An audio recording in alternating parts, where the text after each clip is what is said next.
Welcome, everybody, to Campaigns and Concoctions, where we are a bunch of raucous rascals who like to drink and play TTRPGs. Hey, I am Morgan, the DM at Operating Location Alpha of Campaigns and Concoctions. We've got Curtis today. He is off being sick at Detachment 1, and then everyone else at Campaigns and Concoctions headquarters. Thank you so much for joining us on this venture of cooperative storytelling. You can always join us at all of our interwebby things. You can find a link in the description of the show, as well as you can find us the easiest way is at Instagram at Campaign Concoctions Pod. Before we get rolling into everything, I want to see, does anybody have anything that they would like to share or get started or is excited about or whatever?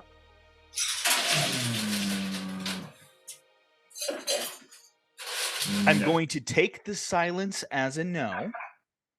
But yeah, so except for someone made a trip around the sun. Happy birthday, Matt. Sorry I couldn't be there with you, bro. Happy birthday.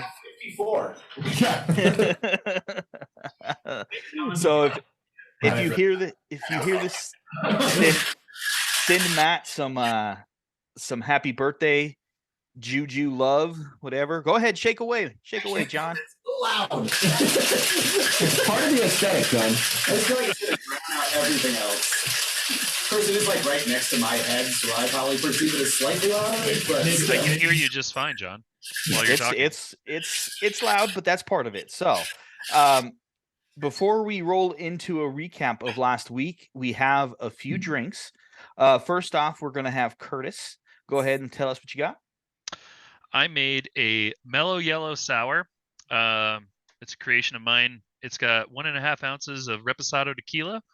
It's got 3/4 of an ounce of acid grapefruit juice, which is acid adjusted grapefruit juice. 3/4 of an ounce of Demerara simple syrup, 1/2 ounce of yellow chartreuse, 1 egg white, dry shake. Don't forget to fart your tin is what I learned last week.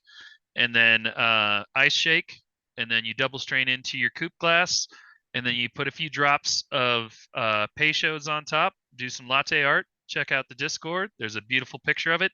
I already drank it because these guys are late. It was delicious. I wish you guys could see it. All right, what do we have next? I did 2 drinks. I did an elderflower Saint Germain sour. I was talking with a buddy of mine on Twitter earlier today and decided we were going to do an elderflower themed cocktail. So it's 1.5 ounces of Saint Germain, 3/4 of an ounce of lemon juice, 1/2 ounce of Gargoyle orange curacao, about 1/2 ounce of Aperol. There's something else I put in there. And now I can't remember what it was. Oh, and 1/2 ounce of Velvet Falernum. The curacao is the only thing bringing sweetness to it besides the Saint Germain itself. What do you think? That's lovely. Yeah. And then the other one that I made, I've just been going through and making classic cocktails as egg white sours for the last few days. So yesterday I posted on Twitter and Instagram a paper plane sour that I made, and it was delightful. So today I made an aviation sour. And as usual, I do my equal parts build instead of my equity parts build instead of the traditional equal parts build as it should be. So I do make it wrong. Equity parts. I did 1.5 ounces of gunpowder Irish gin. I did 1 ounce of creme de violet, 1 ounce of maraschino liqueur, and 3/4 ounce lemon juice with an egg white. And we'll post pictures of these guys in a few minutes here. They both are quite delightful and very pretty. I'm excited to try the one with the Velvet Falernum paired with the elderflower liqueur. I think that was a really good idea. It's not quite like LaCroix orange creamsicle. It's like halfway there, because I definitely get like an orange creamsicle feel from it, but it's not quite as in your face as an orange creamsicle.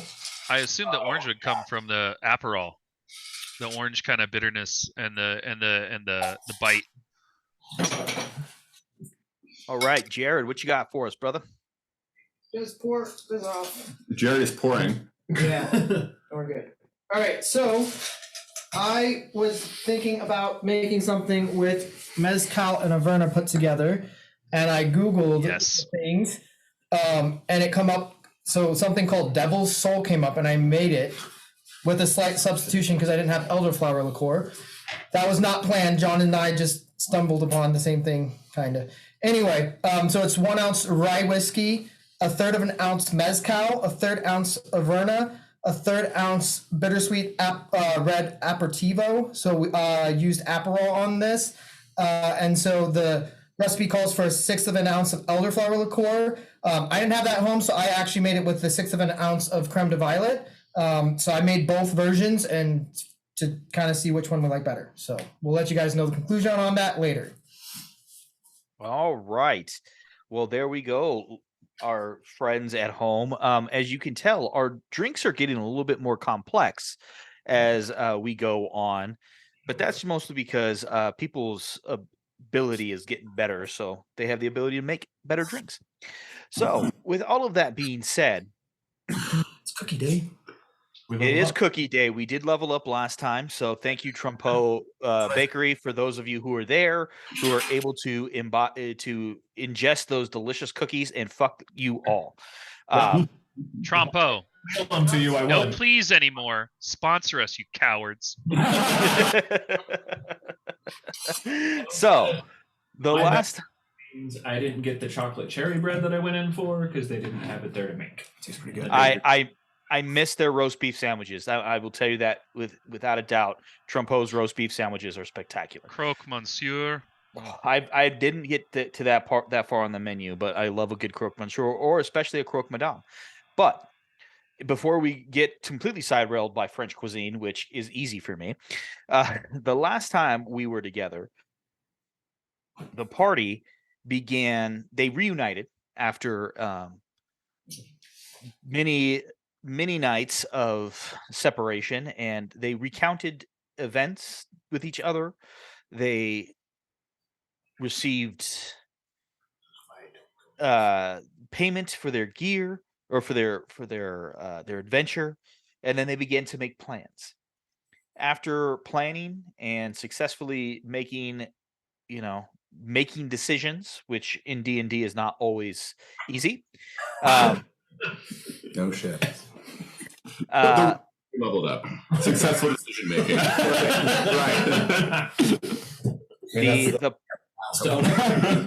The party began to make their way to Tal Kabahad in Wudan. The Shirleen also, for the first time for everyone there, took flight, and they came to the spectacularly wonderful city of Tal Kabahad. Before we roll into the game, do we have questions, comments, concerns from the party? Dock authorities left. Yeah, I actually had forgotten about that, so I have to change my writing on the fly because I forgot that we had done that already. John, you don't look prepared for our first one. Do I even have Malort? You have no mort. Okay, Yeah. don't you guys can handle that later. As we roll into, as the six of you step off the ship, the breeze drifts over you. There is a scent in the air, warm and spicy. Are we like? I know we did the airship version of this. Are we still near like is it like a proper dock where there's like water right there? Yes, but you guys are actually on one of the airship docks, so you are going to be a little bit higher. But yes, there is water right there. I dive down in the water and swim to the edge of the dock. Okay. I did not enjoy that experience. In my fucking room. Boats are supposed to be in the fucking ocean. So you got airsick? We're gonna have to get you like Aramine. You know? Instead of Dramamine, we'll get you Aramine. Aramine. Yeah. Maybe you can use the little floaty things, but with water on her. There you go. So the southern tip of the island is completely covered by the buildings of the city. and the extreme southern tip is taken up by the multi-level port, and it's bustling with activity. The buildings have a white and pink hue with domes covered in blue and gold. Many of the structures, they take up the entirety of a block with courtyards in the center. At the northern border of the city is a complex with towering buildings that dominate the landscape. Thin minarets soar into the sky with magical energy crackling between them. As the six of you regroup again after the spectacular dive that SOA makes into the water, we're at about midday-ish, if I'm remembering my notes correctly. What would you all like to do? On a ship. We came into port. Do we want to meet whoever has that job for us tonight, or do we just want to do that tomorrow? Figure out a little bit of the city. I'm voting for figuring out the city. Yeah, I think we can meet with them tomorrow. They probably aren't expecting us any sooner than tomorrow, anyways. Have I ever sailed this far in my travels? I don't know. Have you? This would be for you. I would probably say not. No. You are still a fairly young sailor, so I would say no.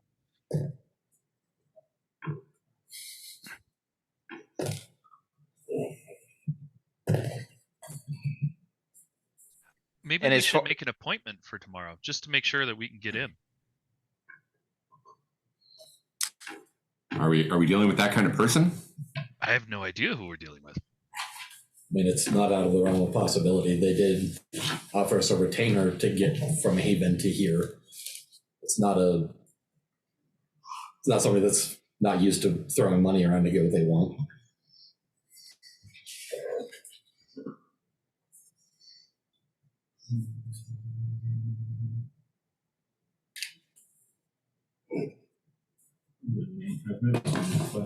Okay. I have found that rich people don't like being surprised by seeing me. A lot of that has to do with you, Patrice. I mean, they did. Yeah, and I plan to be there, so maybe we could kind of ease our new benefactor into the fact that they're gonna be working with us a little bit. We're relatively a motley crew. These rich people don't know you yet. You'll be fine. Oh yeah. Everybody loves me once they get a chance to meet me. Uh-huh. Like we get along so well. We need to talk, by the way, here at some point. I'd love to talk. I know. If we want to figure out a little bit more about who we might be working for before we go talk to them, or even go talk to them about taking a job from them, we can probably do that. It's probably not a bad idea either. Do you two have connections in town? Do we? Yes, there is a fairly substantial office of the Nine Brothers here in town. This is one of the major cities of the northern hemisphere of Liberarth, It's a shipping port. Yes. among other things. Which that needs to be on our list to do today to at least connect with. Yeah, we have to stop in. But if we can get information at the same time.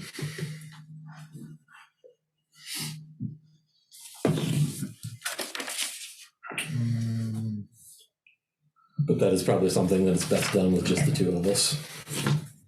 Just happy to be off the airship. Really liked that shit before it was an airship. It's much more convenient when it's an airship, though. A lot faster. I find it funny how different your characters react to an airship map. It's kind of becoming like a trope at this table. right. Anytime I you know what? Your other group with me is the only one that hasn't dealt with an airship yet. We airshipped when we went to Wudan. Not in the current campaign. Oh yeah, no, that's fair. So- From standing on the docks, my awareness of things, do I see any organization to like an underground trade going on? Make a perception check.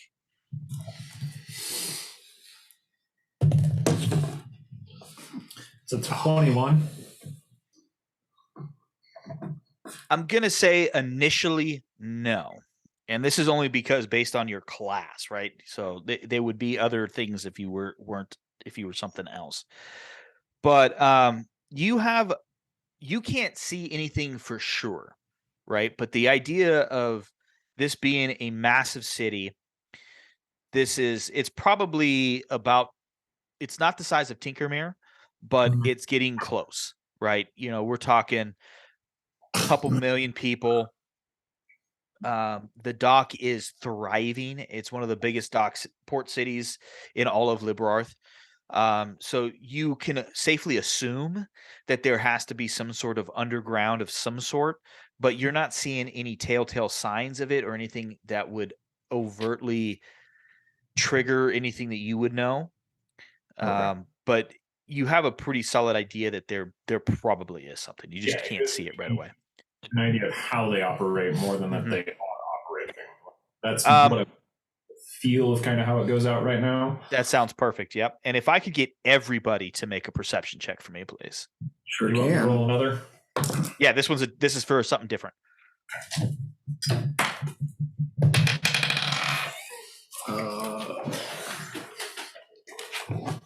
18 for Patrice. Okay. 14 for SOA. L 16 for L, depending Okay. on what check is for. No, it's not for anything like that. 12. Okay. Dirty 20 for Sid. Okay. Sark, 7? say again. 27? Okay. Everyone was able to pass that one. It was pretty low.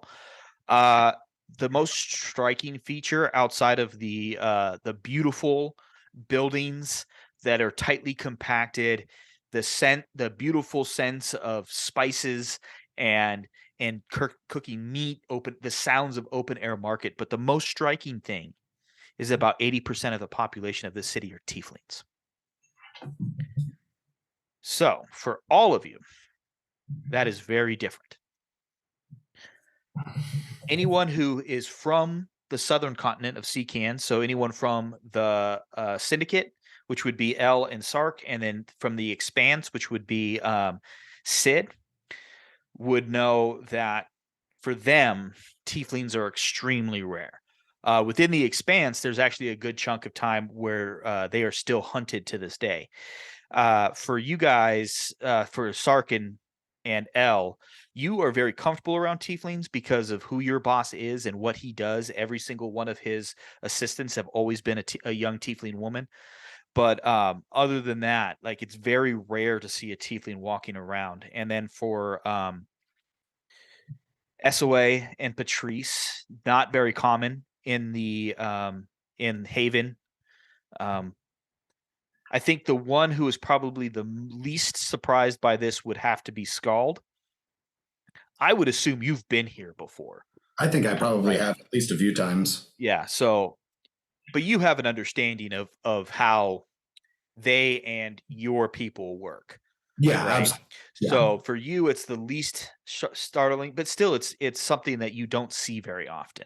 Right. But for some reason within this, for real perspectives, think of Casablanca, Algiers, Egypt, Cairo, cities like that have that kind of, or even some of the southern port cities of Spain, where they have those white sandstone buildings that have that pinkish hue, the blue mosaic domed buildings. That's kind of what you're looking at.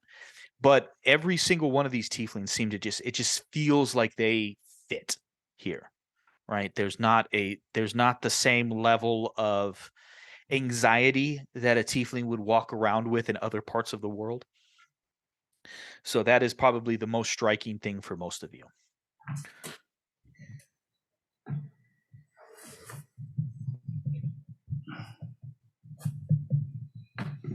What would you all like to do? Drink. Seems right. Well, Sure. Somewhere near here.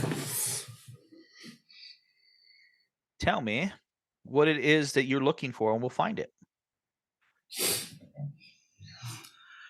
Mid-range sailors hangout. Maybe mid-range sailors hang out with a slightly less than legal, presence All in right. the bar. Go ahead and make a perception check for me, please. 21. Man, you guys are rolling killer tonight.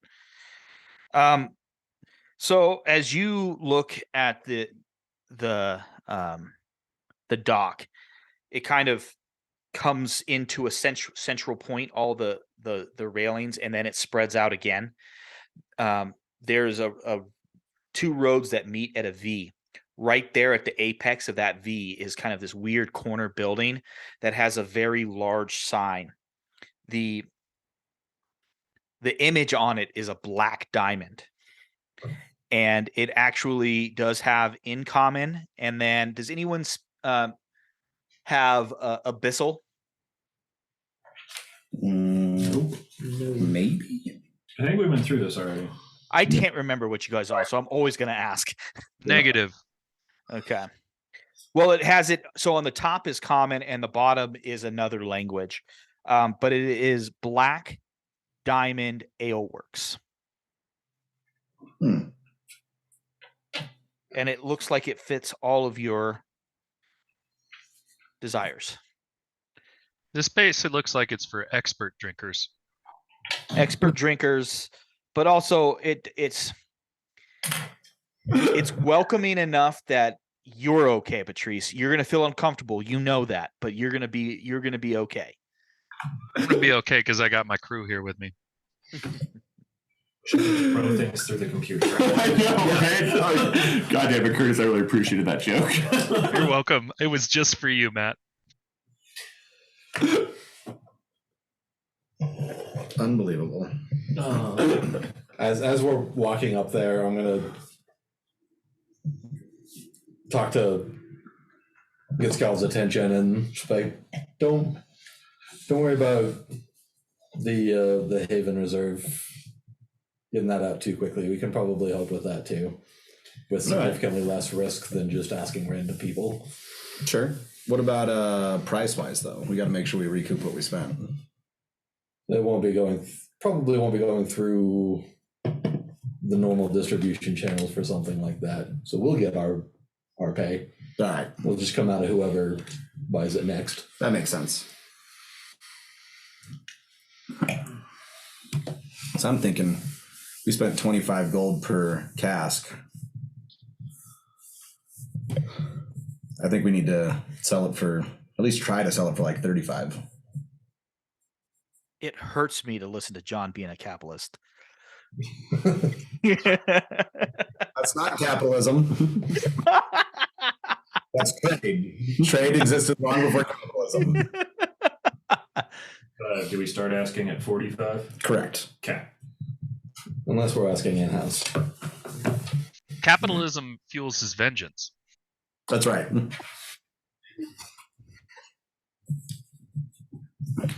Our benefactor is the capitalist, and I'm very clearly not sharing any of these profits with her.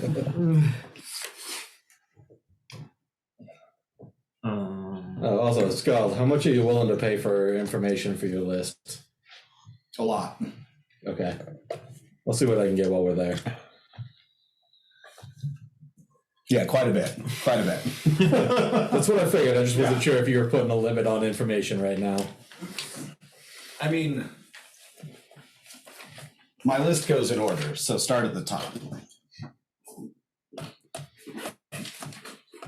Okay. I had to find it again, but Yeah. okay. Yeah, let's go drink some shit first. I'm gonna break his fucking fingers, just so you know. That's it? No, Yeah, okay. no, that's not it. That makes more sense.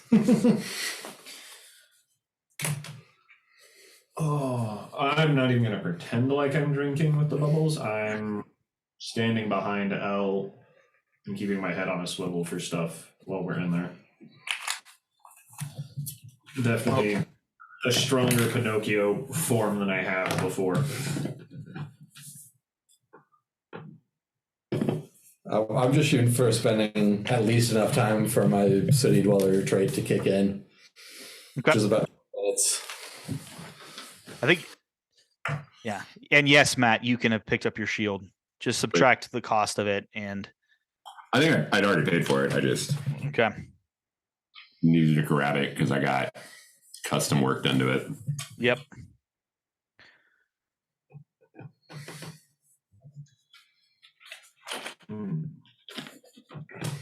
So I don't know if any of you guys have seen this movie because I'm going to reference it, but have any of you guys seen The Great Mouse Detective? Yes. A million years ago. I was like, yeah, it's been a while. It's been So- it's been more recent for me. As me too, but I don't if any of you guys have seen it. They have a seedy portside bar on the Thames in that is just full of Russian sailors. And it's with dancing girls, and in this case it's just dancing people because we support everybody. But as you walk in, there is like a janky piano playing. There is a picture on the wall that they're throwing daggers at, and on the stage there is a troupe of everybody, any type that you could want, scantily clad, dressed, dancing very suggestively. But it's not like dirty or gross or anything like that. But it is. This is a definite sailor's dive, right? The bar is off to the left. There are two bartenders, as well as a lot of obvious security in this space. And they went so obvious they're all Goliaths, which is hilarious, right? With other characters. Great track record with Goliaths with other characters. I would like to roll perception to see how the bar kind of smells and feels, whether or not it has a Fight Club. Go ahead, roll perception check. Or insight check, actually. Sorry. Can I roll with advantage? Because I come from Fight Club family. Sure, I'll let you have that one. Drink, motherfucker, drink, nat 20. Oh, hell yeah. Cheers. I almost grabbed the Malort. I'm taking a shot myself. I am drinking Espolón tequila. So cheers, no Fight Club? motherfuckers. No. I You kind of are- figured wasted a nat 20. Well, yeah, but you can get this, you kind of get a sense of what it is. Even though you may not have traveled a lot, you do have family members that would have.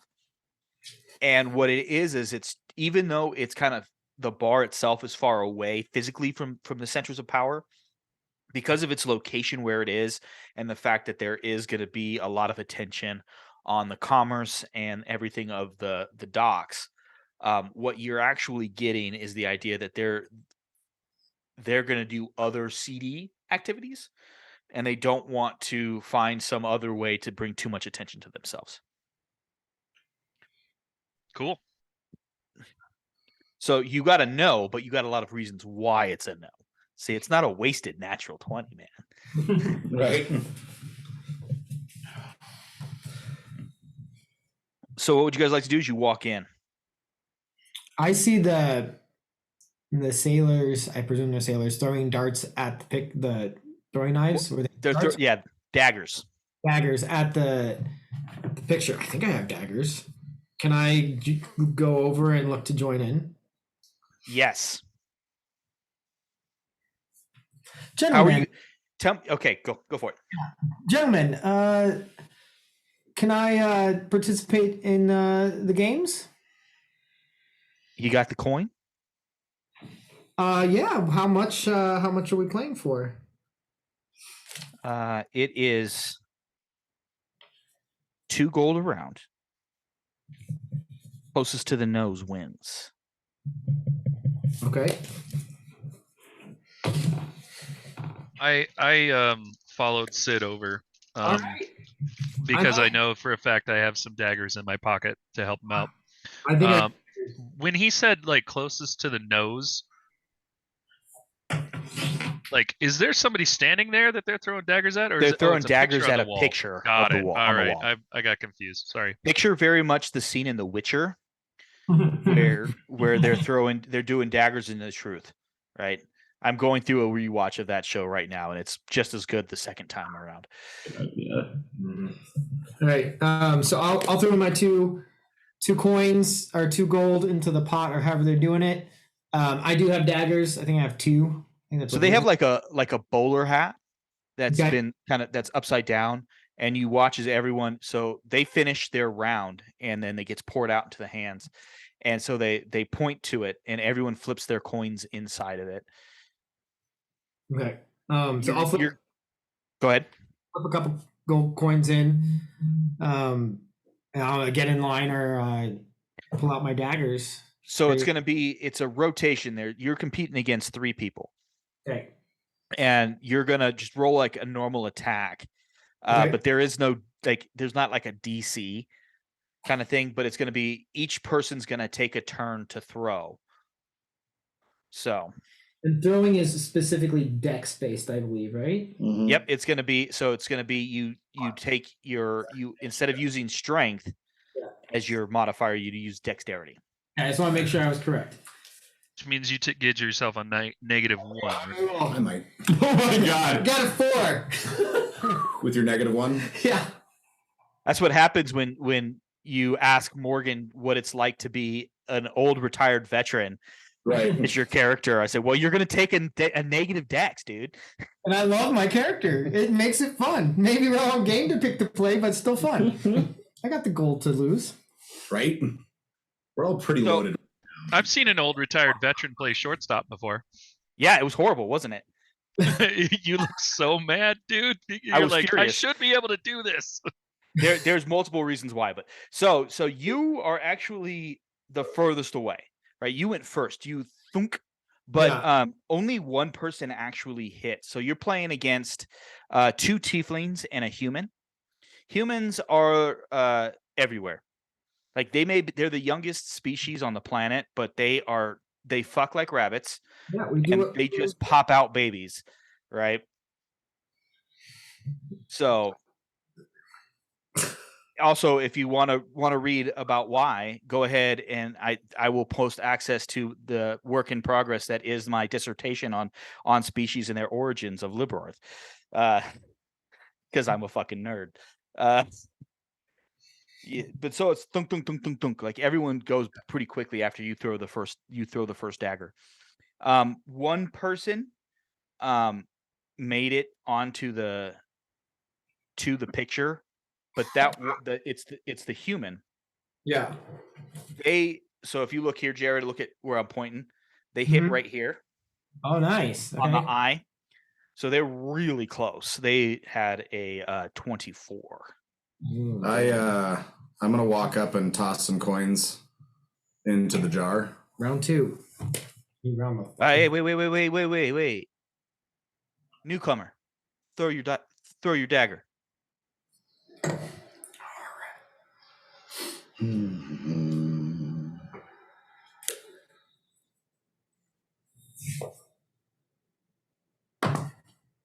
It's gonna be a 25.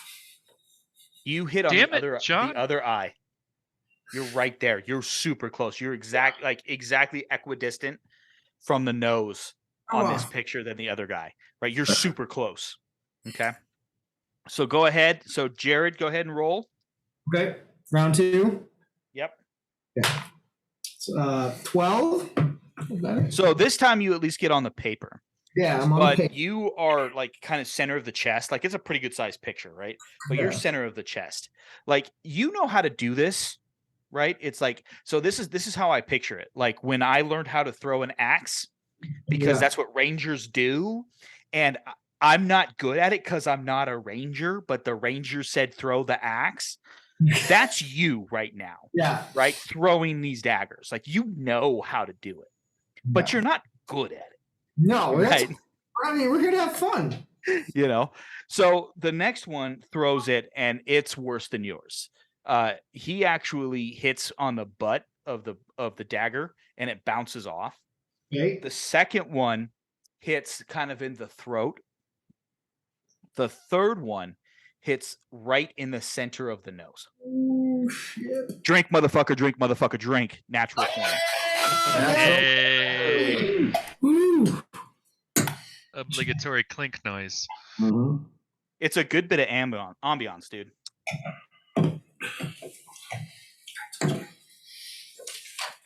Scald, roll, please. I don't like this angle. You're gonna have to hit it nat 20. Come on, hit it. I know. You get to drink if you do it. Nope. Nope. I only hit a 17. What is your So deck on? you're a little bit lower. You're really close to the chin here. So I don't have a -1 modifier. It's fine. Jared. I'm a dex-based fighter. Good. All right. all right, last round, Jared. That's 20. That's 20. No, that's another 4. So first guy, he throws it in the mouth. Ow. The second guy puts it kind of in between the two, so like where John's was and then yours on the chest. And then the third guy again puts it kind of in between the eyeballs. John. It's only going to be a 20. Dirty 20. Yeah. So your first one was your closest one. Yeah. And so the human takes it all. Oh, human. How much gold? He takes the coin. 6. Right? So that would be Times three. eight gold. 8. Okay. The human comes up to you, Scald. You know your way around a blade, yeah?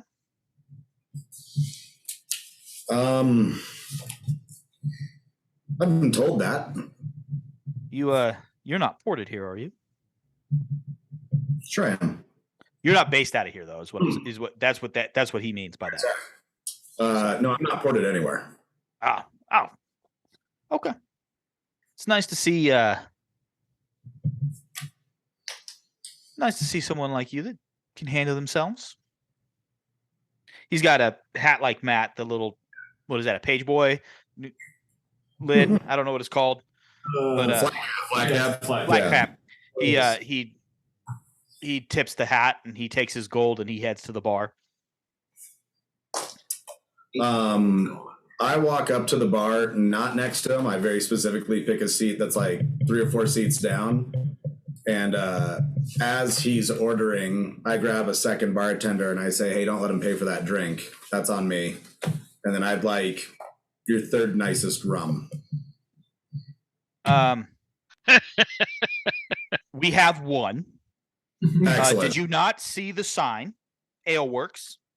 I don't read signs. We don't actually know if you can read. You do know that. I can read literally every language there is. You're doing that right now? Nope. No. Sure not. You have to spell before you do anything. That's what I that meant. we've seen so far. We don't know if you can read without magic. Yeah. Okay, whoever is tapping on the table. Jared, What's that? don't Jared. erase anymore. Okay. So, Sorry. wait for breaks, man. That was bad. Also, Sure. Jared, you need to mark all the 3 nat 20s we've had.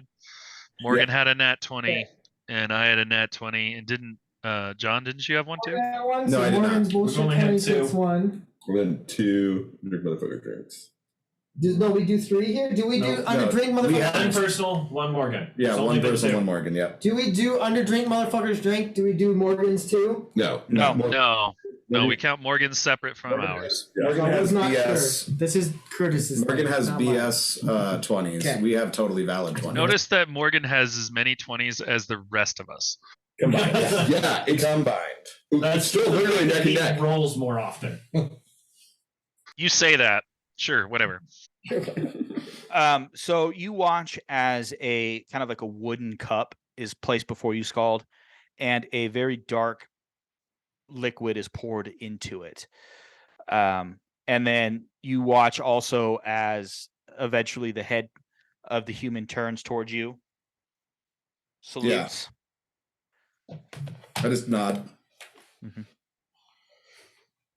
Anyone else? After I watch a few more rounds of the darts, if anybody's left playing, if not, I will mosey over pretty quickly, and if there's a spot next to Scald, I will sit down as well. There's plenty of room. Not a lot of people sit at the bar. A lot of people sitting at the tables. What you see is, for those of you, so it would be Scald, SOA, and Patrice. You see very familiar groupings, right? These are non-rated officers there. Like they're not the officers, they're the crew. Like you see a lot of groupings of crew who are sitting together, right? So you know exactly what you're seeing. The three of you have been around sailors enough to understand that. And even you, Sid, you understand it. You don't necessarily understand the groupings, but you understand that it's like it's teams, right?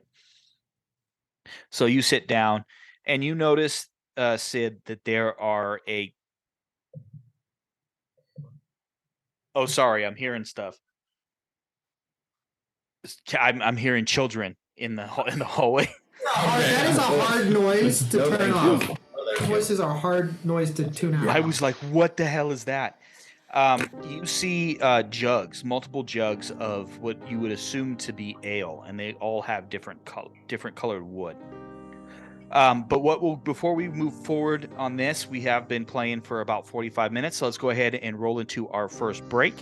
We'll be back in just a few.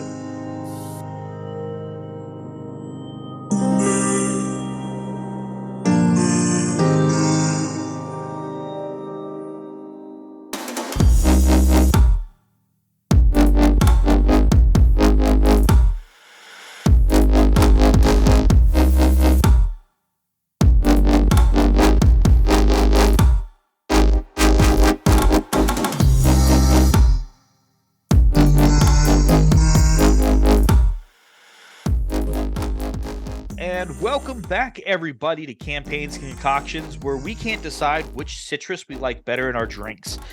But with that, what are we drinking? So this one, the first one that I made is for Tyler Tigno's birthday on Twitter. He's a tequila guy, but I did make it with mezcal because I don't even know if we have any tequila in the house right now. I guess we have Casamigos Repo, but I feel like it's going to go better with the mezcal. However, if Tyler wants to try and make this at home, switching out the mezcal for a Blanco tequila would probably be delicious as well. So it was 1.5 ounces of mezcal, 0.75 Remy Martin cognac, 0.5 ounces Benedictine, 3/4 of an ounce of lime juice, half an ounce of Aperol, and then I did a orange twist on it, shaken and served up. Pretty tasty. For some reason, smells a hell of a lot like a lemon drop. Does not taste like a lemon drop. No sweeteners either. No sweeteners in there. The sweetest thing in there is the cognac. The other one was 1.5 ounces of the bamboo rum, half an ounce of mezcal, because I wanted to do a double base liquor drink because double base liquor drinks are wrong and often turn out really tasty. I did some of the gargoyle orange curacao. I did about 3/4 of an ounce of that. I did some plum brandy. I'm sorry, pear brandy. And I did lemon juice in this one. I think that was it in this one too. These are very, very simple builds, very short builds, and then a lemon twist. on that guy. Also very tasty. I said 3/4 ounce lemon juice on that, right? You did. Yeah, You okay. did. You did. I really wish we had like a recording of how disappointed Morgan looked when he found out it was Bumbu rum in this cocktail that he isn't trying. I killed my bottle last night, and so now I have to go buy some more. So I made a Manhattan, and it's sitting right next to my glass of Woods barrel rested gin over ice. Nice. All right. Very nice. So, as we, the 6 of you are in the bar, I know where a couple of you are at this point. 2 of you at the bar. What is everyone else doing? I think SOA probably actually just went straight to the bar when she got in here, right? She's not Priorities. dealing, right? Like she didn't, she wasn't happy about being on the airship or the ship while the ship was in the air. Let's put it that way. Because that's just weird and fucking unnatural to her. So she just probably posted up at the bar and started drinking. Okay. So as the name of this place implies, they do have multiple types of ale. So what is available to you is they have a brown ale, a pale ale, a Scotch ale, a barley wine, and a cask ale.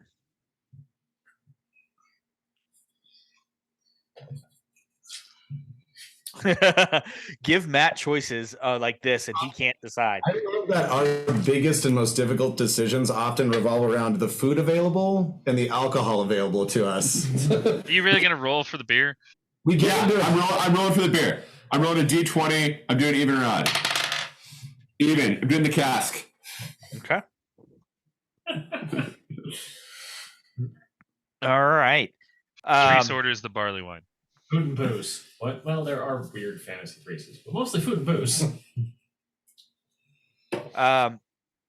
So even though this place is a little seedy, a little rough around the edges, the beer's fucking spectacular. It is very top notch. So it is everything that you would want in a cask ale, which, as far as I can remember, I don't know if I've even had one. I was looking at a page of ales. So there you go. Whatever. Had the right. So if it's cask condition, they have to have the hand pump. The Firkin. Yeah. The beer engine. the beer engine. The beer engine. Those are fun. And it is it's very steampunky. As, Yeah. you God, know, I miss that. Can't find a good cask ale fucking anywhere now. Yeah. so how about Patrice is at the bar drinking barley wine. What about Ellen Sark? This doesn't taste anything like wine. It's really good though.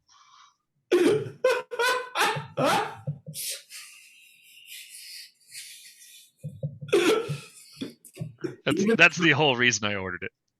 Even as the resident non-beer drinker here, that sentence caused me internal pain. Mm-hmm.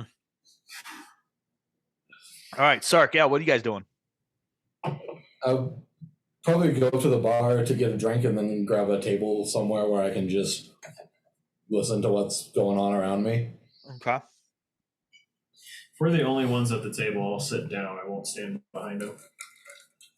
Well, I don't, unless anyone else follows you, which I don't think anyone would have at this point. The 2 of you would be alone. Go ahead, Elle, and make a perception check for me. And with this one, go ahead and do it with advantage, just because of you guys would have a level of training in how to listen to what's going on around you as information brokers. Hey, that's better than we thought. Let me double check and make sure.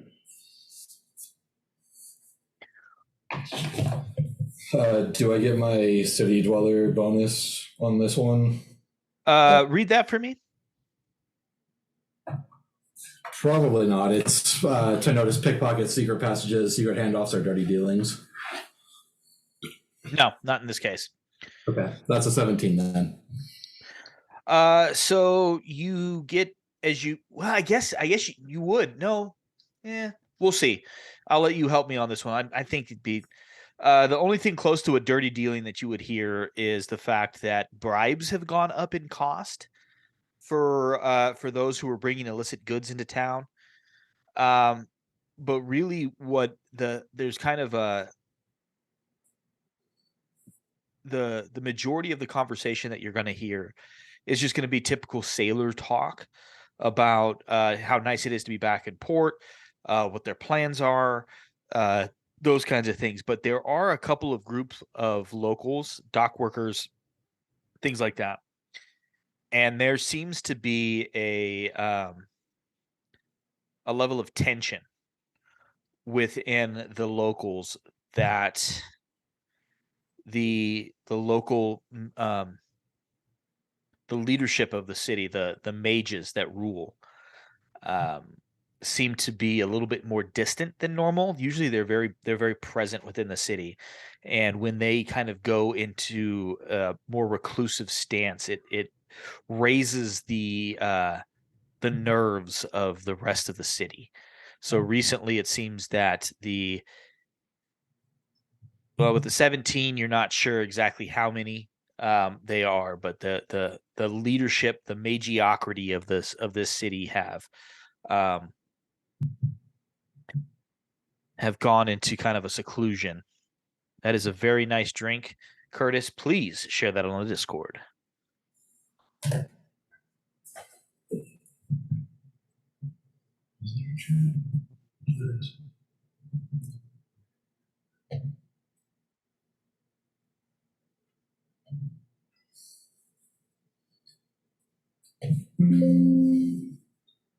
I think we're complicating this more than we need to. Curtis, is this a drink that you just put in the Discord?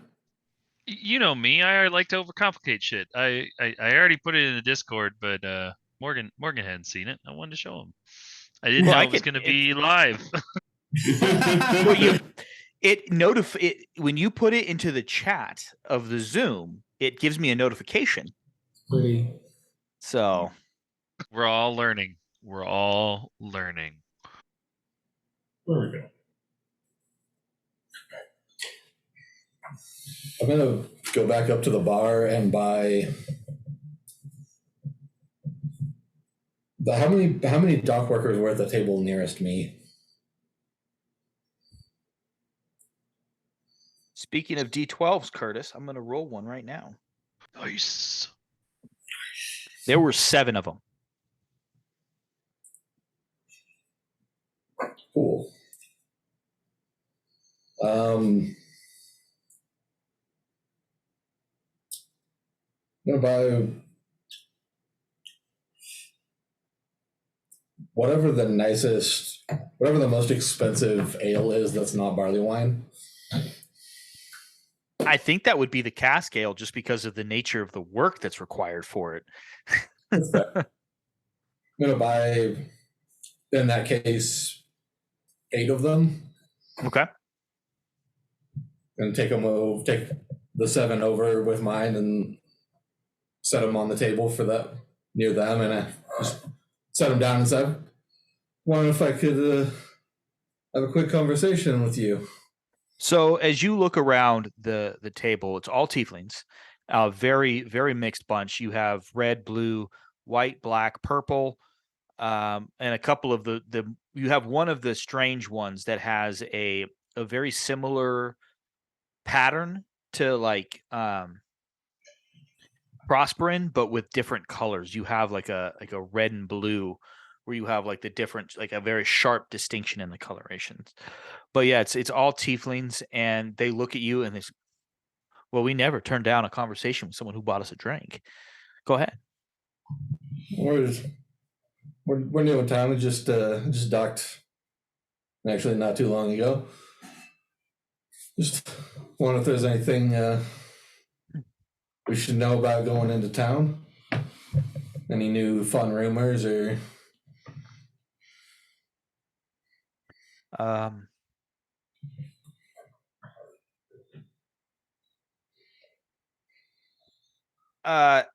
What was a kind of welcoming table takes on a little bit of a more suspicious. Not it's not hostile, but there is a little bit of a suspicious aura around the table as you ask that.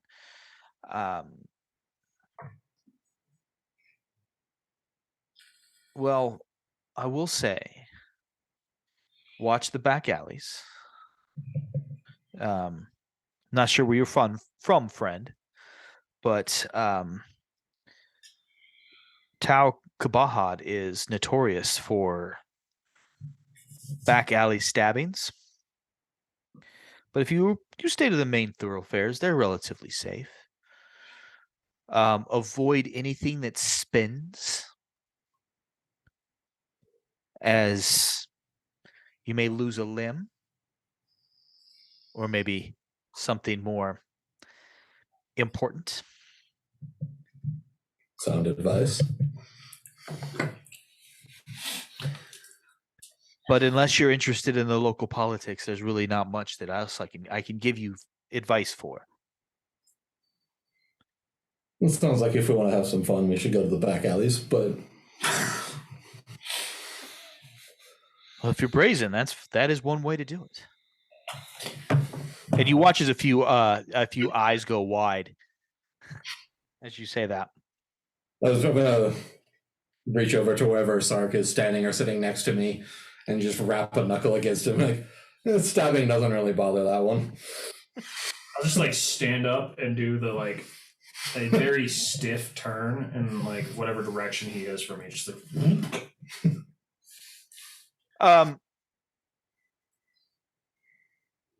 you do there's a level of recognition here of what Sark is that's a little bit different than the rest. It seems that they are not that an automaton like that is not that uncommon, at least in the guys that he is portraying. Go ahead and make a deception check for me, Sark. these are always fun.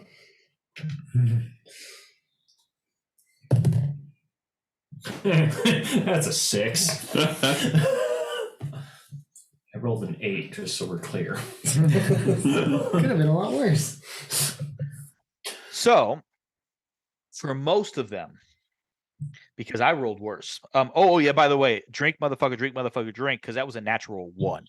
Oh, Yay, Johnny! my lord! Time for the Lord. Oh, you- I, however, Never a time from the Lord. woo, so good once it touches your lips. I don't know if we read this bottle. You did. We did. Don't read it again. I wanted to. Fuck those guys. Oh God. 3 of us were like, no, we did.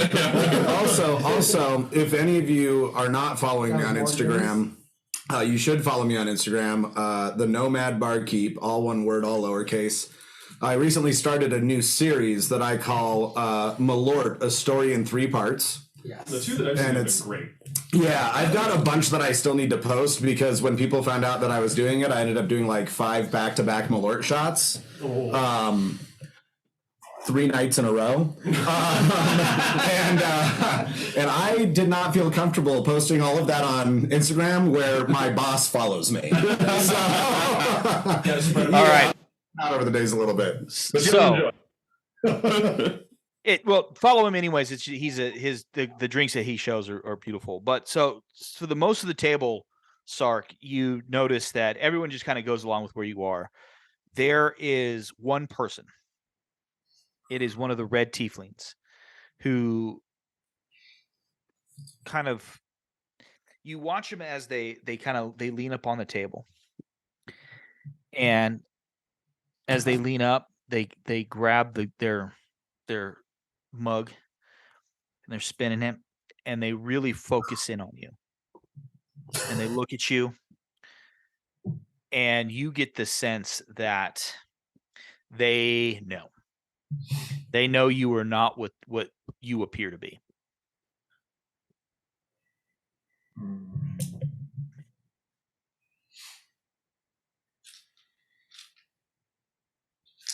I'm going to, in CSL at my hip, covertly just sign 9 brothers to him and see what his reaction is.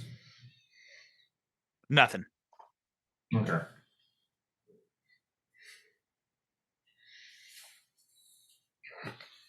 So you I do mentioned love that we have established CSL as such a thing that we have abbreviations for it. It makes me happy. Okay, if there's no reaction, I'm gonna actually mark him to like It's- keep an eye on him as far as It's not you as a member of the organization. It's you as a sentient warforged, right? Yeah. Because there seems to be, you get the sense that there's a distinction between what they're seeing of you, what the rest of the table is, because most places that you have been don't necessarily. They're more shocked to the fact that there is a creature that looks like you that is walking. Period. Here, it may be more of the fact that they have them, but they actually expect them to be as you are pretending to be. But in this case, for some reason, that particular tiefling is able to sniff out that that's not the case. He's not saying anything. He's not drawing any attention to it. But he does seem aware of who and what you are. okay. do I notice that too? Make a perception check.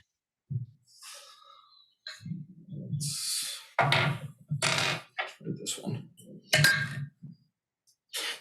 No, that's a 5. No, you don't. I'm going to try to get their. I'm not going to ask their names, but I'm going to try to get their names over the course of conversation. Talk about local politics. I heard the mages are stepping back a little bit. Seems to be making everybody a little bit nervous. I'm not from around here. I don't know.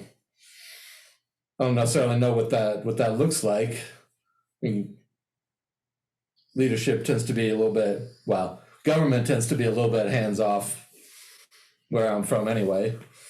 All right, so here's what you got for names. Just doesn't go away. The aftertaste just doesn't go away on that shit. No, that's why I will never do it again. All right, so number 1 is Kareem.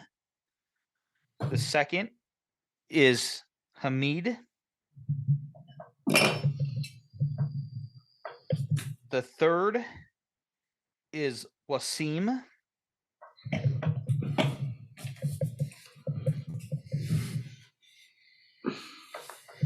Number 4 is Ishmael.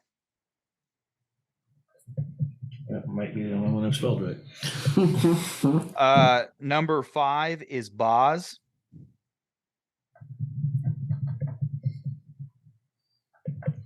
I don't like any of those. Gibran.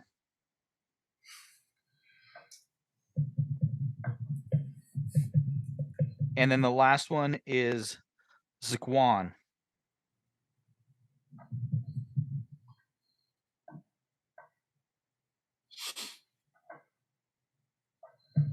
Very phonetic.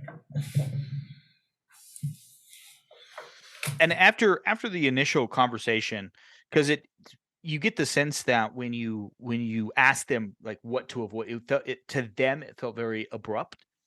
Yeah. But once they came to realize that you were just interested, that there was no like some sort of arterial motive or anything like that, that this is probably something that you just do regularly, that you're just trying to get a feel for the town, that you're new, they eventually pretty quickly lightened up, and you didn't have any issues with it, and they were pretty free with the information. But it's typical of a town like this where there's just no match, like no one really knows what's going on. This is not some sort of democratically elected government, right? There is some sort of power structure here, but most of it has to center around some what they are continuing, a name that you do recognize as Mage House, which seems to be the center of government. It's because if you guys remember, that is where you are supposed to be heading to, but it is the center of government here in town, and that is as you continue the conversation, what is pointed out to you is the fact that is the massive structure that you saw as you were coming down from as you were landing. And it's Mage House isn't it may at one point have been a house, but it's that whole fucking compound now that is like, it's so big, it's like a mile across. It's one of those, right? Like a Vatican City size, we shall say. You know, it's a city within a city kind of thing. So, or maybe I guess San Marino or what's that rich one with the gambling in France? Monte Casino. Uh, Oh, Monte Carlo. Yeah, Monte Carlo, something like that. Yeah.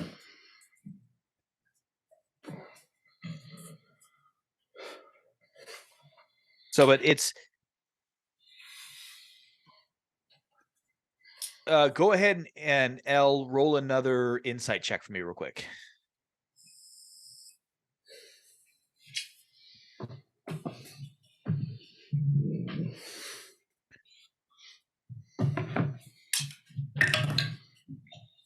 God damn.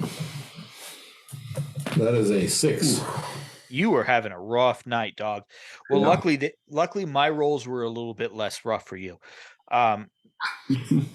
You get the sense that this last round that you bought was one that they must have been here for a while, right? They were probably the night shift, you know, and they're probably getting ready to end for the evening. You get the sense that as you listen to them, that there's not a lot of resentment or resistance to the way that the structure of power here is, right? It seems that even though it's really it's authoritarian in its nature by the fact that it's a small cabal of people that run the city, they seem to take care of their people enough that there's not a lot of resentment, you know, that there's always the case. And they make some reference to a couple of underground things that, you know, that are resisting and you hear the kind of joking way they talk about it, but really it's just like the reason that everyone's kind of nervous about everything is this doesn't happen very often. The mages are very visible and they're very open and they're very engaging with the populace.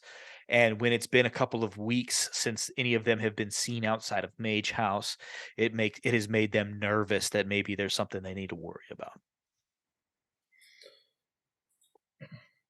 Okay. I'm also gonna, since they're dock workers, I'm gonna try to see how they feel about any of the companies they know of running stuff in the docks, like the Nine Brothers or anybody else. So as you ask that question, they're actually they do know of the Nine Brothers because they are a competitor, right? So these are like basically they're longshoremen. So they work for a particular company where they would offload their ships and get their goods to market. So the one thing that they will say is that the Nine Brothers aren't much of a competition. They bring in their goods, they take it to market. There's always whispers that something else is going on because they don't seem to have the same amount of volume as some of the bigger houses. Yet they have a very prominent office here in town. But other than that, they don't have anything to say about the Nine Brothers. There's just it's a very cordial environment here when it comes to the competing trade houses, just because there is enough money to be made for everybody. Yeah. I'm going to see if I can get some information on whatever house company they work for, under the guise of just, hey, we just started running a new ship around. We're looking at doing some trade routes, looking at maybe shipping some stuff around. I don't know what we're planning on shipping or anything yet, but might be worth getting to know some people around here if we're going to be unloading stuff here. Give me a second. I got to find something because I was not prepared for this conversation at all. Oh, I love D&D, man. This is the second night this week that I have not been prepared. Like I've given hooks and the group has gone completely not where I've expected it to go. I mean, that is the one guarantee of D&D. If you Yeah. plan for a group to go somewhere, they're not Yeah, going to take that's them. Well, I barely plan, right? The only thing I really 100% plan is the things that like you kind of need to do. Yeah. But other than that, I'm always playing it by ear and I'm still half the time fucked. We need to drink. That's the only imperative. Fair. Yeah, we will always look for good booze and good food. This is true. Oh man, I know that I've had a shipping name generator before. Mm. L, I'm sorry, not L. SOA, are you getting hungry? Oh, I fell asleep. I could eat. I think we should look for some delicious food. Like, we've been on a boat for a while. I mean, a flying boat, but we've been on a boat, so let's go find a meal. Patrice, I'm gonna teach you one simple trick. Do y'all do food here? I say to the bartender. They say no. Oh, okay. I look him dead in the eye and I go, "Good man." Where should we go eat? What did I just learn? I don't know what I learned. What did I learn? You learned that one, you should ask wherever you're drinking at if they do food, and if they say no, you should ask where they eat. Where would you go eat? You asking Patrice or you asking the bartender? I'm asking the bartender. There is a place called the Autumn Hook. Do they have octopus? Yes, they do. Let's go.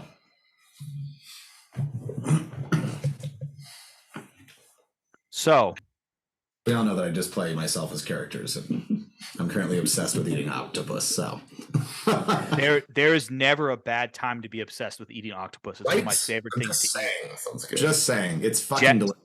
Jack's Fish House, dude. I don't know if it makes it better or worse that they're probably sentient, but that's what I know. Go to Jack's Fish House. They have a cold octopus salad that is delicious on their appetizer. It's like people, but if the people didn't have bones, Right? Yeah, exactly. So Aren't tasty. L, I haven't tried yet. you get the name Paradox Shipping.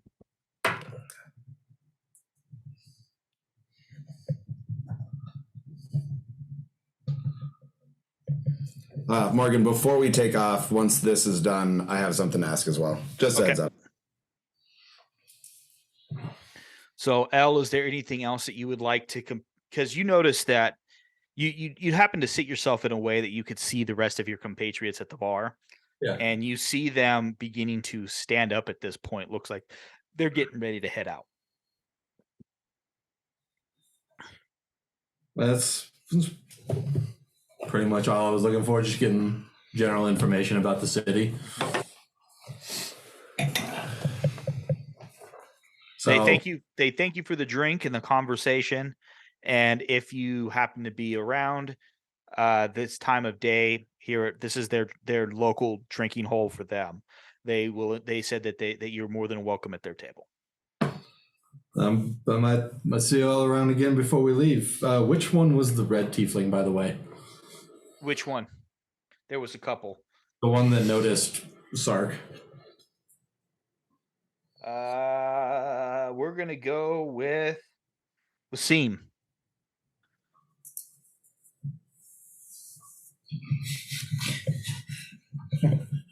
Two pseudo spies mark the individual. That one. Oh, well, we'll probably see you around later. I'm gonna head out. Well, I'm just gonna head out the door if it looks like they're getting ready to go, and wait for them outside. Yeah, so it doesn't take long for the rest of the party to meet you outside. Except for the, let's do this. Go ahead, Scald. You had something. Yeah. So while that conversation was happening, I would have been kind of looking around the room, looking for the kinds of people that I know tend to attract information and tend to disseminate information in exchange for goods, services, and currency. Perception check, please. That is a nat 20. Drink, motherfucker, drink, All right. motherfucker, drink. Thank you, John. Damn right.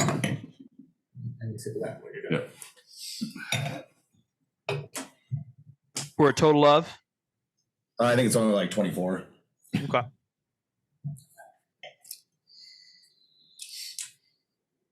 Pretty sure In the back corner, you see a fully white tiefling. Excellent. They are writing in some sort of book of some kind. And it's not just like someone who's writing with like a pencil. They have a full inkwell, with like one of those traditional pens, a fountain style pen. Yeah. And they Quill. also a quill. Thank you. Yeah. I know what you're talking about. They also seem to have a little bit of security, a little bit of personal security around. Interesting. And this is only because of the natural 20. You see, I don't think so this person that's sitting there is, what's the word I'm looking for here? Gender neutral. Yeah. You know what I'm talking about. The word that I'm looking for, which I cannot find.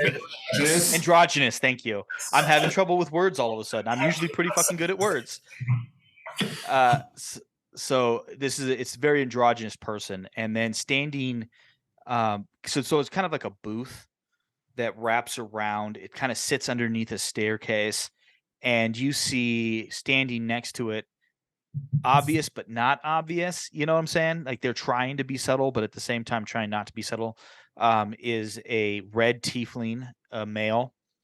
But then you also notice, this is where the natural 20 comes in, is that they're, as you were watching, kind of waiting for everyone, and you kind of watch these surreptitious glances between the red tiefling and another red tiefling across the room, a female. Interesting. What's the name of the city we're in again? Tal Kabahad. I'll get that later. Yeah. Okay. So do I recognize the type of alcohol that the white tiefling is drinking? They're not drinking alcohol. Okay. They have tea. Okay. Ooh. And it looks like a little bit of a snack plate right there with it. Okay. Do they have a teapot or just a teacup? They have a teapot. Yes, they do. Right. I'm going to turn to the bartender and say, hey, what kind of tea does that white tiefling over there drink? So I don't have a name for it, but it would be the in-world universe equivalent of a Darjeeling. Okay. So I'll get a pot of that. Okay. The red tiefling, are they drinking? Which one? The one that's close to the white tiefling. No, that one's standing and being both subtle and intimidating at the same time, and failing miserably for someone of your perceptive abilities. And then the other one that they made eyes at, are they drinking? Yes. What can I tell what they're drinking? They're drinking an ale of some kind. I also turn to the bartender and I say, what's that red tiefling drinking? They get very uncomfortable with that question, the bartender. I could tell you, but I would recommend leaving them alone. Can you send them one of whatever it is that they have on me? And don't even let them know that it's from me. And I walk away. Okay. And I walk over to the red tiefling standing guard.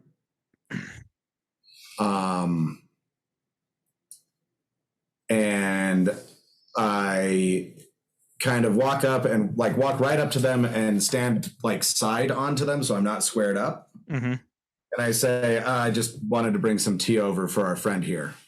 Okay.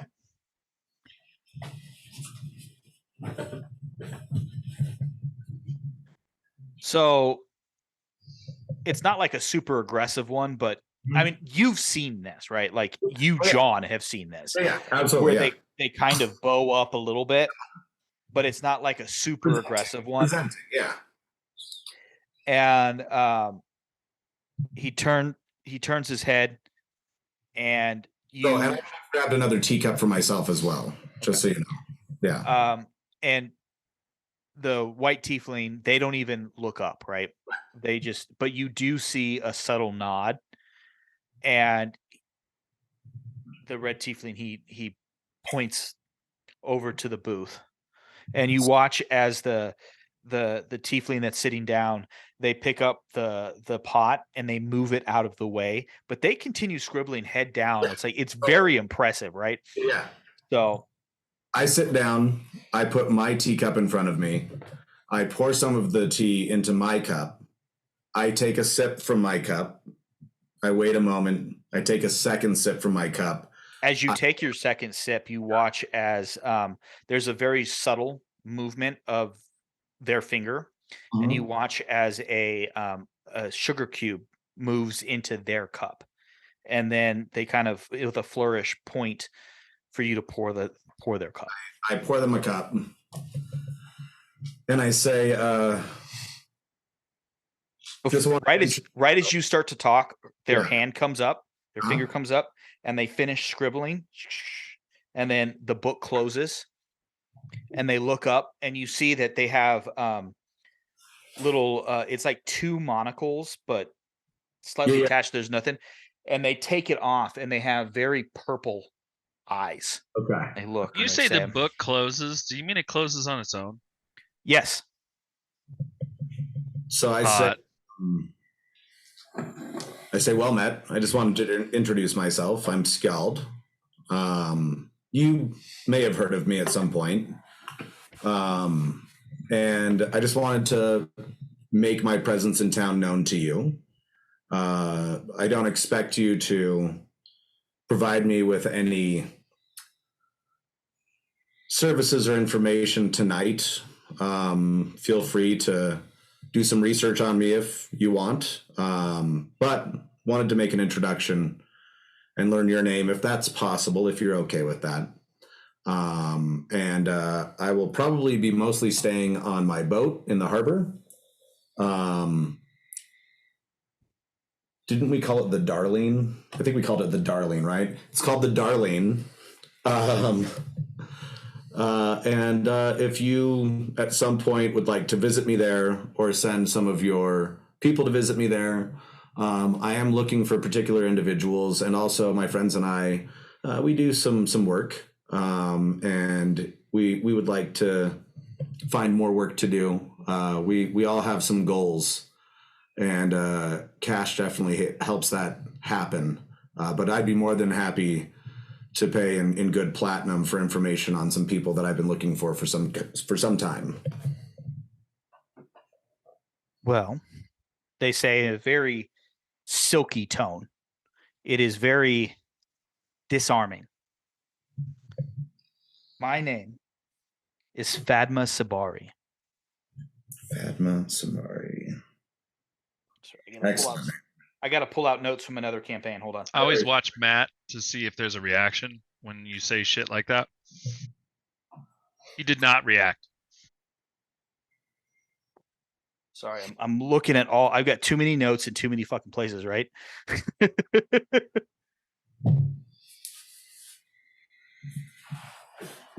There we go. There we go. There we go.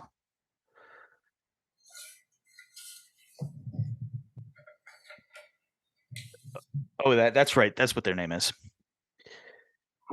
She says, as a matter of fact, I do know who you are. My organization keeps a list of many people. And if you are willing to pay, we're always willing to look. You just happen to find yourself in the city where we're a little bit more open than others. I like that. I like to be open. I'm too stupid to lie, so you know. I actually have a few people that I'd like information on. Well, before you give me names, Yeah. why don't you come and see me at my office? Excellent. Would you like me to make an appointment? Is there someone else I should talk to, or? We are the only building in town that has no windows on the first 2 floors, nor any doors. Excellent. How should I enter? You'll get in. You're right, I will. Fadma, it's been an absolute pleasure. Is it okay if I tip your bodyguard on my way out? I'd prefer you didn't. Understandable. I refill my tea, and essentially just make small talk about nothing at all if she'll have it. Oh yeah, she totally is. They totally will. Yeah. And you watch as much as I hate drawing a reference to this, there's a very good scene in the Harry Potter movies. Sure, yeah. Where there's the dude who's spinning his tea spoon. Yeah. They do that. Yeah. Right. And I'm like very much continuously refilling our tea.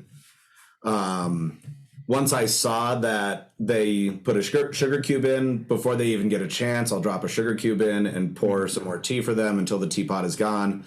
Make polite conversation, and then, they are very, very pleasant conversation. Yeah. Which for you is a little bit unsettling, just because this person is they are very obviously they're well off. They're very comfortable with their place in the world, and usually you don't get that level of comfort with someone like you in this space, and they don't make a difference. It doesn't seem to matter. They are very pleasant to converse with, and it is it's both pleasant and unsettling at the same time. Yeah. Do I get the name of their organization at any point? Well, how bold do you want to be? Oh, I'll just ask. It is the Convocation of Ebony and Bone.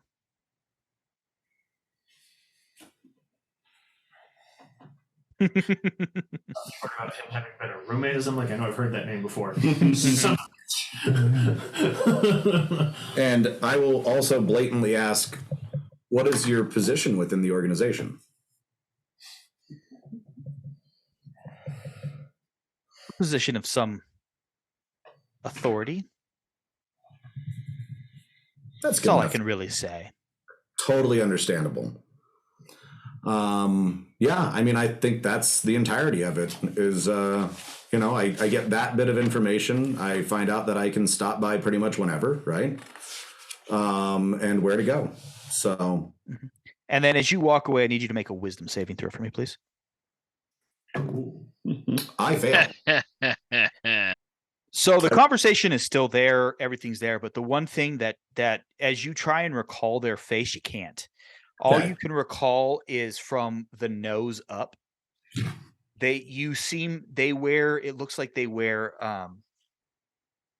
like a bandana, but instead of coming all the way down, it's very snug against the face, but it comes all the way back around and tied up. And they have very long hair. And they're that they weren't actually wearing that, but that's what I see in my head. Yeah, to you it doesn't make sense. Like, you remember seeing their mouth move, you remember seeing their entire face, but you cannot recall remember what it is. Love that. Right? Love that. Mask of not so many faces. Right. Mask of approximately 0 faces. And with that, as the rest of you exit the building, we're going to take our second break, and we'll be right back in just a few moments.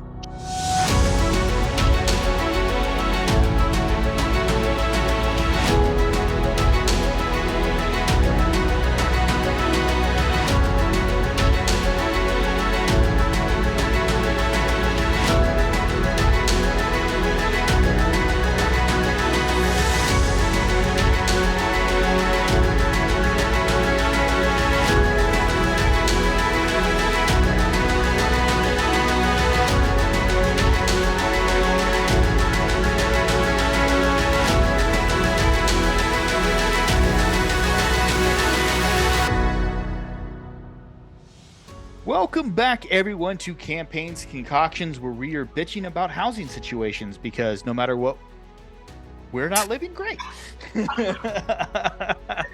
So, Jared, It what is did you always make? expensive. Fucking good, man. That was amazing. Oh fuck yeah! Okay, so this good. drink doesn't have a name, but maybe it's just It's really good.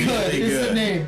Yeah. Is that We'll call it the good good. The good guy. No, I was That's just the gonna good say it's really good, but it's G-U umlaut. It was. Yeah. Right. Anyway, Good. good.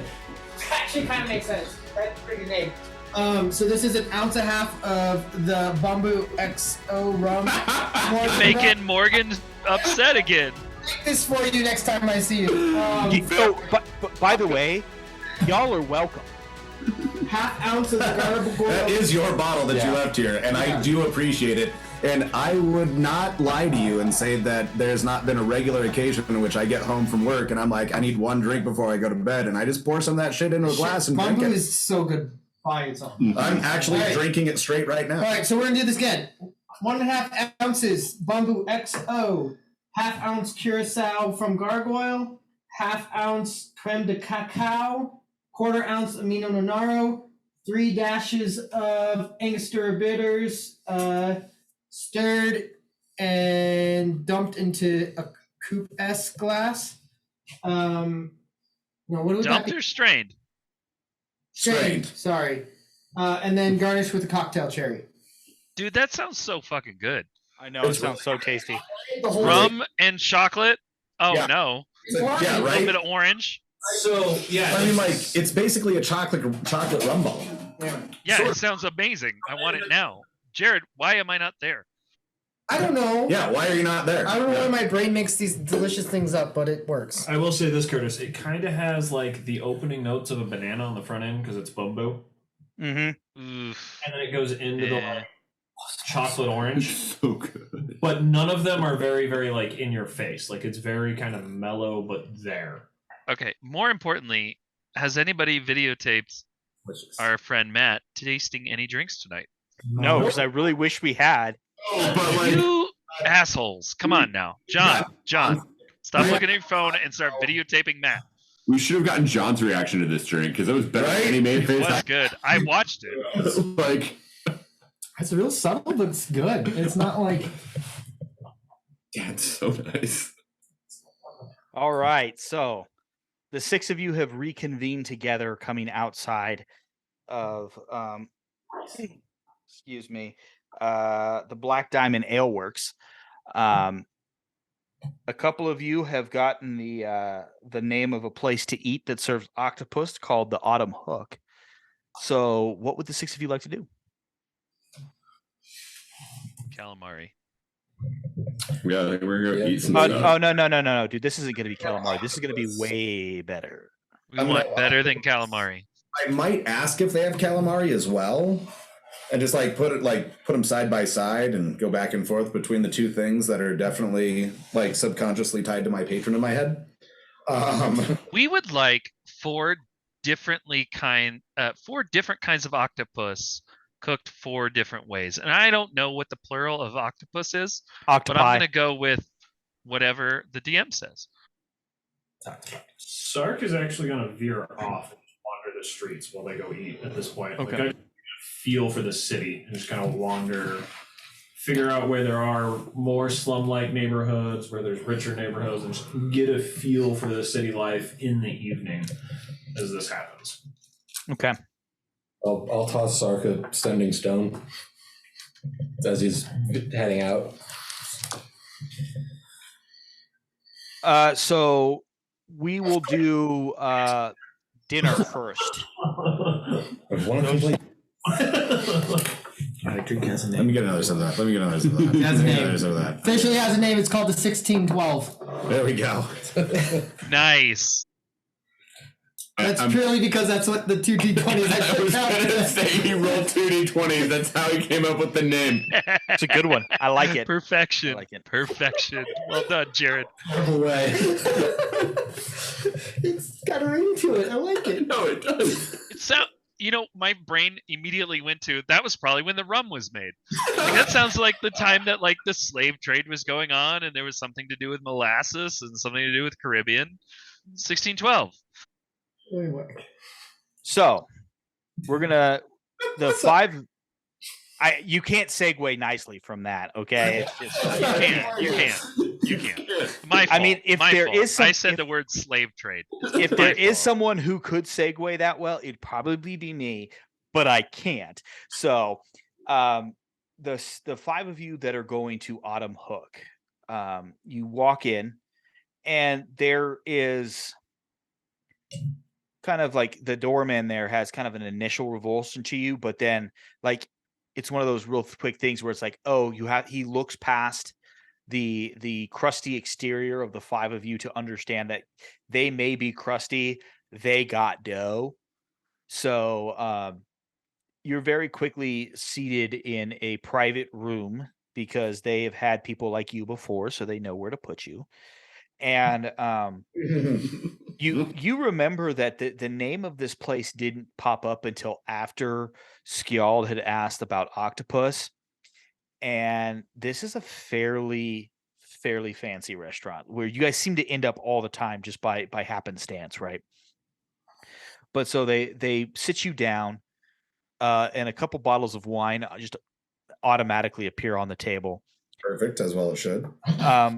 They ask you if you would like to take part in the tasting menu, or would you like to order off the menu? The tasting menu is centered around octopus, and I think that's why the bartender was pointing you in this direction. I mean, I'm voting yes. I would. Yeah, I would love do the tasting menu. to be on the tasting menu today. Yeah, absolutely. Do the tasting menu. I think we're all going to do the tasting. Here's the full menu too. Yeah. Yeah. So the tasting menu also comes with paired wines. Perfect.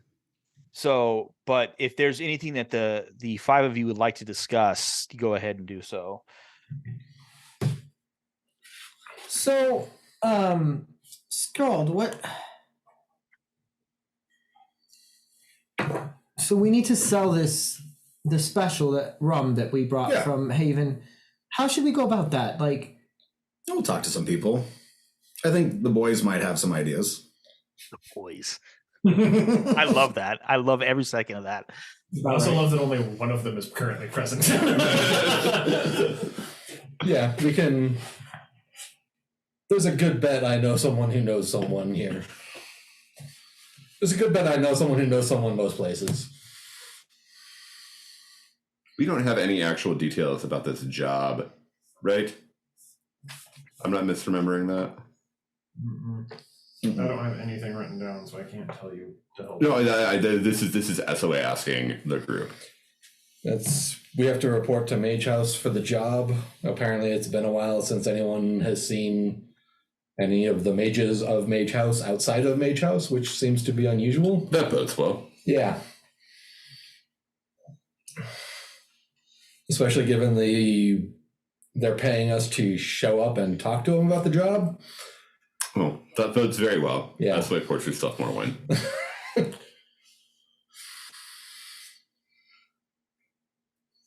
Also, apparently, if we feel like playing with people, then we can go in the back alleys.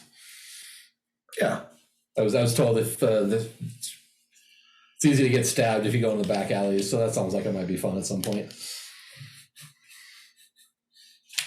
I really want them to roll insight to realize that's where Sark is right now. Al doesn't have to roll insight for that. He knows where Sark went. We might be able to self-defense our way into a little bit of cash. Yeah. Look, I just want to turn a clean profit on that. So we can continue doing the shit we do, you know? Yeah. Yeah. The only real problem I see is getting them off the boat and off the docks. Just given the amount of people. I'm sure there's I feel like several there's ways a to pretty do it. easy way to get this done. Yeah, yeah. I mean, if Um, nothing else, I can make someone- L and Scald, if I can get you to roll a history check for me, please. And SOA too. Yay. What am I rolling again? History. 19. Wow. 20. Okay. 15. Okay, so for SOA and Scald, because you guys are going to actually have different information, you would know that +1. there's always either bribes that can be had, distractions that can be made. There's always ways to get quote unquote illicit goods off the ship, right? For you, L, you would know just because you've been around long enough with your particular organization that if you bring your own longshoremen, people don't ask questions.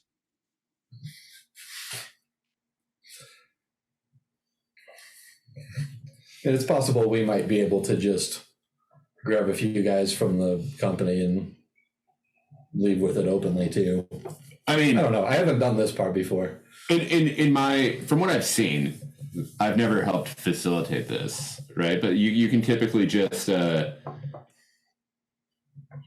somebody's willing to look the other way, and we just have to build that into our price, I guess. I don't know.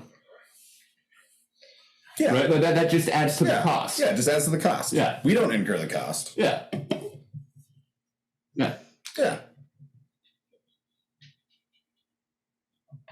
I feel like paying them is just, well, I guess getting rid of a body is more work than it's worth too. I've been in situations where I've been on a vessel and somebody got paid to look the other way. I've seen it happen. I'm sure that person exists here too. Probably. Everybody's got a price. I'm sure that's how someone's putting their, kids through mage school.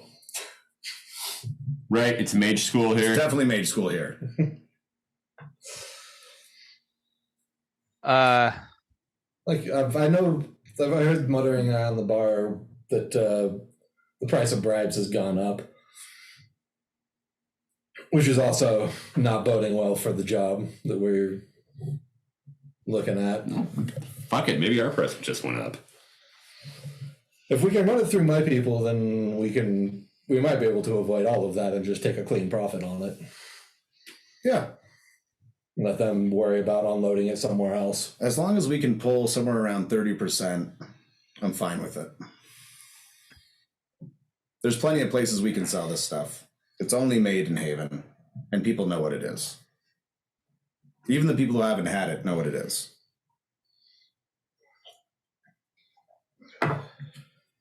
Would it be worth more in Tinkermere? We don't have to sell it all here either, We can unload a few barrels and see what happens when we get to Tinkermere. Scarcity. Right. I don't know what SOA became a fucking immature economist, but here we are. It's just she's heard the word before. Yeah, right. Scarcity. And Scald's like, sure. That seems like the thing. I just know they don't have it here. Exactly. That's the joke. Thank you. Have we thought about maybe we can get more than just money? Maybe it's worth more in trade, in bartering, than it is in just clean cash. Maybe we can get some of that fancy Wudang tobacco in trade for it. Does Wudang have fancy tobacco? Yes, it does. Okay. I think you're onto something. Before we go making too many plans this direction, let's hold off on decisions on that till I stop in. So Also, please, as Morgan says here, don't go too deep in it. I am not trying to get into an economic D&D game, please. That's fair. Maybe we should just. I mean, we might topple some governments. I'm just saying. I'm okay with that. And we might, redistribute some wealth or fundamentally alter some economies. That's not what I'm saying. Laborers. What I'm saying is I'm not trying to build a trading house in D&D right now. No. with We just want to talk to the tobaccoists and find out some stuff and possibly go see this secret society you were talking about, Morgan. That's all we want. Patrice, I feel like maybe given our current friends, trading something that we want to sell for tobacco isn't the best idea. Well, I trust you. And I'm looking at Scald as I'm saying that. Just because it's not the best idea doesn't mean it's not a good idea. As you're looking at Scald, El's gonna pull out a pipe and light it. So this is also just a friendly reminder, John. Mhm. If you want to, I just want to remind you that you did just learn some information. I don't know if you want to share it or not. The information about the Tiefling and the convocation and all that stuff. So I will bring it up. But I want to be strategic about it. Okay. Not that I'm trying to hide anything, but like I feel like there's a distinct possibility that I'm consorting with a competitor to my comrades. That was a lot of C's. Great campaigns and concoctions. It would have been great. Yeah. Then we would have had CCCP. So I'll be like, do you guys... I already forgot the name of the fucking thing. Hold on a second here. It's the Conclave of Ebony. Ebony and the Bone. convocation of Ebony and Bone. Are you guys familiar with the convocation of Ebony and Bone by any chance? Are we? 4. You are not SOA, but you actually don't need to roll L. So for you, but also Sid does need to roll a history check. Patrice, you can, but you have a really, really bad chance of knowing. So I'm gonna roll a nat 20. Hold on. I think it's a straight roll. Yeah. 18. okay. 15. Patrice, no. But Sid, you would know that they are some sort of secret organization, generally centered around large buildings in the centers of most of the most cities. They are willing to sell intelligence for the right price. That's what you would know. Okay. All right. The L. Crime organization. Look, I'm just saying, I'm a pretty big fan. You know?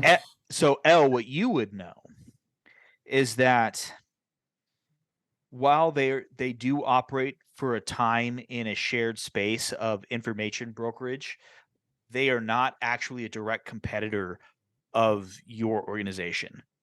They center more around, instead of the gathering and selling of information, they actually center more around direct action in the political space, in assassinations, and things of that nature. They are the next step up from an international thieves guild. They're the CIA. I'm so fucking impressed you made it that long without saying the word assassination. Right? Sometimes I'm pretty good at what I do. John, this is perfect. Yeah? That's exactly what your character wants. What's that? Crime and assassination? You don't even need to do the killing now. Oh. I'm going to do the killing. And it's Well, then these are not the right people for you. Then. going to be unpleasant. So L, you would know that generally speaking, you and your organization are where you would go for the best information. Depending on what type of information it is, these guys could probably provide something even better. All right. But it's very niche in what they do. But they are also they are probably the only organization on the planet that has a broader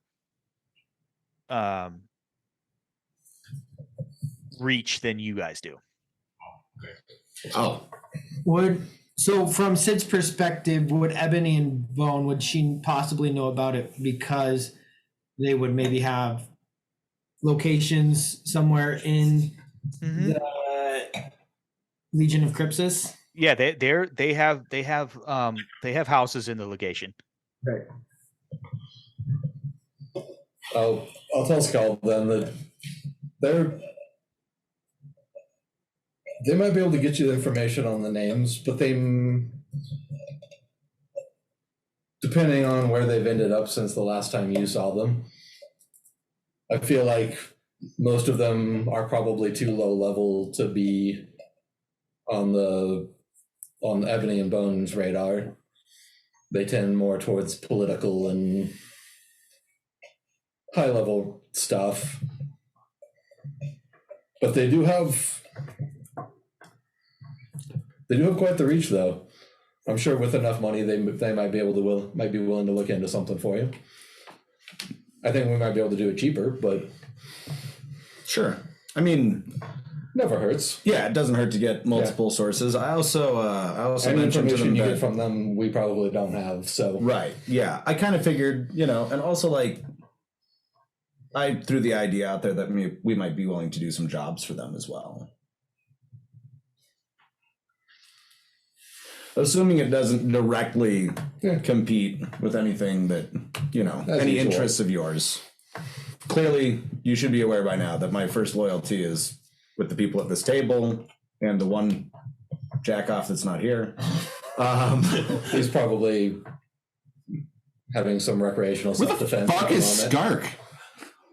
He went for some recreational self-defense. Just caught in my mouth wrong. A little too much wine, I saw it. He's got a He's probably looking for another fight club to make you more money.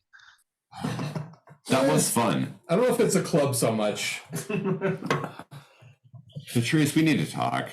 If you find something interesting, he's got a sending stone, so we can go play too. Makes sense. So tomorrow we'll go get with the people at the Magic House. I'd like to stop, check in before we hit the Magic House and see what we're walking into.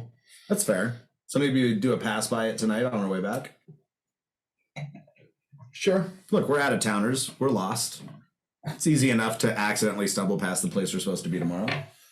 I mean, I'd like to go check in with my crew and see if Oh, totally valid. there's anything Totally valid. anything they know about it. I would like to scope out the place we're supposed to go, and I would also like to scope out the convocation house as well. Convocation, right, Interesting. Morgan? Yep. Yes. Yeah. Okay. Convocation of Ebony and Things about Bone. their buildings. What's that? I've heard interesting things about their buildings. Yeah, no windows, no doors. On the first 2 floors. Well, I didn't say that part. Okay. I'm just reminding you because there's been a lot of shit said tonight. Yes. That sounds remarkably like a jail. It sounded a lot like a jail. It hasn't cased a whole lot of places and hasn't been in jail yet. What's the point of casing a place that has no windows and no doors? Like Figure out how to get in. Well, you're not going to see people in and out. To figure out how to get in. The roof, obviously. I mean, maybe. Look, we've walked through some pretty weird fucking things recently. I mean, There if might anything be some else, shit where We you just can like make a walk through a door. wall, Yeah. He's not a Actually, magic user. He doesn't understand things. we have established that we have more than enough impactability to make a door if we need to. I'm not In opposed most to this things. idea. I That's don't know actually- if it's a great way it's to actually- enter the convocation building. That's actually kind of where my head was at. Was either we blow a hole in the wall or we sneak up to the roof and sneak in through like some attic space or something. But either way, I'm fine with it. I feel like the level of invitation that I got, I can get away with a little bit because they definitely don't What kind of invitation did you get? stop by whenever. Okay, so they told you to stop by whenever, and you want to go case the place and see if you can find a way in? Yeah. Well, they also told me that there was no doors and no windows on the first 2 floors, and that I would figure out how to get in. So that seems to me like they're asking me to figure out how to get it. It feels like a challenge, okay? Feels a little bit like a challenge. I'm just saying. Blowing a hole in the wall of a building God. filled with assassins is probably not the best plan. Startled assassins Look. tend to react poorly to that. I feel like they're the kind- They'll scatter. That's not their agenda. They'll leave. They'll come back and kill you later. In this conversation. I'm just saying, I think they expect me to do something incredibly stupid tomorrow. And if we blow a hole in the wall, they probably will have eyes on us and they'll be like, they're putting a bomb on the wall. They'll move everybody out of the area. We'll come in, they'll point weapons at us, and then we'll all have a good laugh. You make that seem way more reasonable than it should be. Scott, It if they're wouldn't be the first expecting time you to for do me. something incredibly stupid tomorrow, maybe you just shouldn't. Why not? Do you not want to live up to people's expectations of you, SOA? I don't really give a shit about people's expectations of me. I have a reputation to maintain, okay? And I also have a reputation to bring down a couple notches so that people have lower expectations. So why are you going to do what they're expecting you to do if you're trying to lower people's expectations? Because that will, in fact, lower their expectations. That doesn't track logically, I don't think. Look, I didn't go to college and get a degree in philosophy. So I don't know. I don't know if it does. Because I also did not get a degree in philosophy. You can in world go and get a degree in philosophy. I believe it. I believe it. I'm just saying I also quit philosophy for these reasons, okay? My mom has a degree in philosophy. There's so many shitty things that I want to say right now. And that's why she's a mom. Exactly. Edit that out. I'm so sorry. That's the worst. That Matt did not mean that in the misogynistic way it sounded. Matt meant that in the collegiate elitist way that it sounded. What the hell are you gonna do with a philosophy degree type of way? Exactly. That's exactly right. Practical. Okay. So party at the table. Is there anything else that you guys would like to discuss before I move over? Can we please fix that in post? My God. I had to say it though. Nope. You're gonna have to eat that, bro. Skald, is this? I had barley wine earlier tonight. Is this rice wine that we're drinking now with the octopus? Is it rice wine? No. No. Very, very different. Yeah, it's wine. Also, Oh, that's okay. not wine. Yeah, barley wine's not wine, Patrice. It's beer. Is that like a buttermilk thing where it's neither butter nor milk? Correct. But it's beer. Except beer. And it uses barley. So no, it's not. Butter beer is neither butter nor beer. Butterbeer doesn't exist. Yeah, That's that's, not a a thing. That's not a thing. asinine question. Yeah, butterbeer is some weird thing that people who like don't believe other people should have rights would come up with. Yeah. Yep. Fair point. I mean, you could put some butter in some beer. I don't know why you'd want to, but Yeah. I mean, Beer is not fattening enough, I guess. No. I mean, apparently not. So is there anything else that the five of you would like to discuss before I move over to Sark? Let's go to Sark. I want Sark. Can we please go to Sark? I didn't go to Sark. Apparently, I shouldn't be talking tonight. All right. So what's Sark? What is your kind of general plan of action here?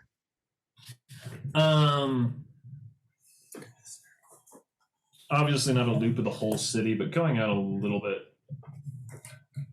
into the city beyond what would be the tourist stops or where most of the dock workers kind of get off to blow steam. A little more into what is actually like residential area. Okay. Focusing for like 10 to 14-year-old street kids, possibly. Okay. They tend to be least aware enough and more open to like just bribes for information kind of stuff. And just curious about lay of the land, if there's any like heavy evening, nighttime works that start opening up at this point that aren't open to the public. Okay. So there's three major thoroughfares that exit off of that point where the the Black Diamond Ale Works are located. So directly behind it is where the main north-south street ends, and then there's two kind of radials that go off that kind of follow. So the Tal Kabahad is on an island that is kind of reverse teardrop shaped, and it's not as part of the main continent of Wudan, but you saw it as you were coming in. It covers pretty much the bottom third of this island. So do you want to go left or right or straight up the middle? I'll make you happy. I'll start left to circle Thank you. back right.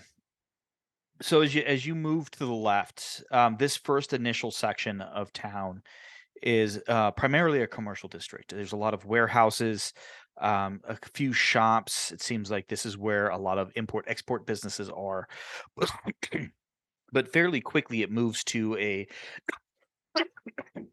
excuse me, a little dust in the air there. It moves to a kind of a lower end residential district. And here it's not like a slum, but it is definitely more of a working class neighborhood. They're still, because at this point it's probably about midday, evening is just kind of starting to set. You're seeing a lot of young children running around, playing games in the street, parents out. Just kind of picture like a 1890s, early 20th century New York City kind of vibe with everyone, kind of sharing spaces like that. But it only takes about 2 blocks before you start to realize that it gets very wealthy very quickly, as this major road follows the coastline. So it's definitely very nice property, and you start going quickly to row houses, and then very quickly to large estates, about half to 3/4 of a mile in. Do you want to keep going, or do you want to turn yet? No, I'll turn after at the wealthy neighborhood. Okay. Mostly out of habit of there's not as often of foot traffic of my aesthetic in that region. Mm-hmm. So as you turn inland, there's a lot of cross streets, and you see the back alleys. As you make your way through the city, you kind of see as it's not a straight progression. So as you move more inland, that richer area that would be to your left eventually kind of molds into a more middle class, then eventually a working class neighborhood. And as you get to that main north-south drag, it hits again to a commercial district where you're getting just kind of general, restaurants, bars, shops. This is more of a kind of general, it's not just a tourist attraction, but it's definitely where you can see a lot of places for the local populace. And as you look down, you can tell that this main street goes all the way down to the end where the Mage House is, the huge compound that's on the north end of the city. Like, you can kind of see in a distance the gates. You can't make out a lot of detail, but you can see it in the distance. So go ahead and make a perception check for me, please.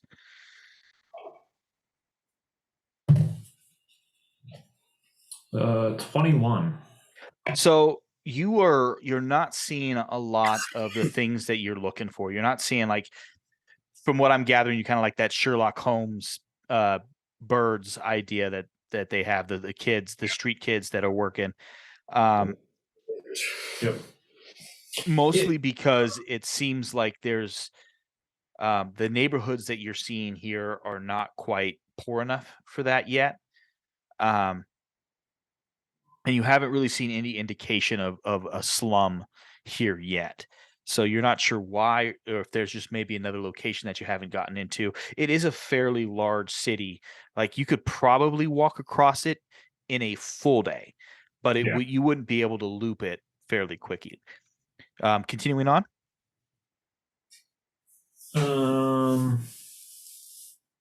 Yeah, I'll move on and kind of be watching more of the side streets now. Like, I'm less interested in the major thoroughfare. Okay. Only to not stand out is kind of what it's using. So as you continue to walk, it's you're basically seeing a mirror of what you saw on the other side. I mean, it's not exact. You know, there's some subtle differences. It seems that here the upper class neighborhoods seem to come on a little bit quicker. But these are a little bit. They're not as ostentatious as on the east side of the island. But here you're also starting to see. It looks like people that are making their way home as the evening progresses on. And here you're starting to get that first glimpse of maybe someone who fits those bills that you're looking for. You're seeing some people who are working. You see a lot of kids that are just kind of hanging about, a couple of them with their hands out, some of them who are just casing adults, you know. So it, but you see them see you see them see you seeing them. Whew, that was a twist there. And when they notice you, they very quickly and subtly move away, right? And then eventually you're able to make your way back out to the coast, and then you can either continue up to the left, which would take you up further away from where your friends are, or you can head back down. I'm gonna head back down. The next group of like kids who are casing adults, I'm gonna play with a platinum piece across my knuckles if we catch eyes again. Okay. Just to kind of get that, like, do they recognize the difference between silver and platinum? Like, what level are they used to working with, kind of thing. So let me get first. Let me get you to roll a D100 for me.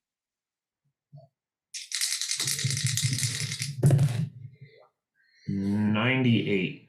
Okay, so unfortunately, as you continue to walk, it seems that as the sun is setting and the bodies have really made their way home, you're not able to catch any. And it's probably because you're moving closer to a commercial district away from a residential district that you're not really seeing as many kids. But like, you know how kind of have that view of what they are. You see that they kind of have a general vibe to them. They kind of wear like those you've seen the kind of like traditional Arabic robe that's in white. Both men and women, or boys and girls, wear them here in this case, and they're the kind of ones. It looks like they are kind of seeing the uniform. Maybe it could be something maybe from an orphanage or something like that they're wearing together, but you're not entirely sure. But that seems to be the commonality between them, between the kids. But you're not able to see any other ones as you make your way back. And they did give you the name of the restaurant, which is just a little bit north of the Black Diamond, which is on that main north and south thoroughfare. Okay. I have at least a region to go back to, so I'll at least go set in with them, figure out what their plans are for the night, and then possibly head back to that district later tonight or early in the morning. Okay. With that, though, I feel like that is a really good stopping point for the evening, and we'll roll forward in a couple of weeks with what we've got. We'll pick up after dinner with casing the Convocation Building, Mage House. What was that? I said I always like picking up after dinner.